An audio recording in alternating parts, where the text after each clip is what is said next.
దాదాపు ఒక 7-8 ఇష్యూస్ ఉన్నాయి, ఇన్సిడెంట్స్ ఉన్నాయండి. అఫీషియల్ పిఆర్ఓ ట్వీట్ చేస్తాడు, Congress party official PRO tweet చేస్తాడు, ముఖ్యమంత్రి గారు పిఆర్ఓ, ఈ పాల వ్యాపారంలో అవినీతి జరిగిందని.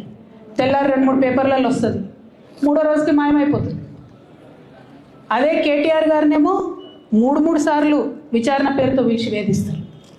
అంటే కేసీఆర్ కుటుంబం నికార్స్గా బరిగీసుకొని కాంగ్రెస్ పార్టీతో రేవంత్ రెడ్డి కొట్లాడుతున్నాం కాబట్టి మా మీదనేమో కుట్రలు జరుగుతాయి, మా మీదనేమో కేసులు పెడతారు.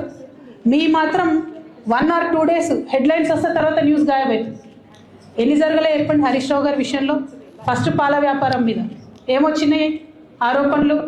ఆనాడు బీఆర్ఎస్ పార్టీ గవర్నమెంట్లో SC ST BC హాస్టళ్లకు Harish Rao గారి పాల వ్యాపారం నుంచి పాలు సప్లై చేసిరనే ఆరోపణలు అయోధ్య రెడ్డి గారు ట్వీట్ చేసిరు.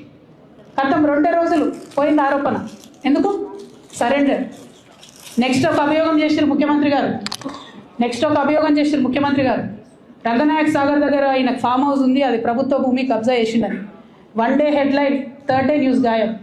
No case, nothing.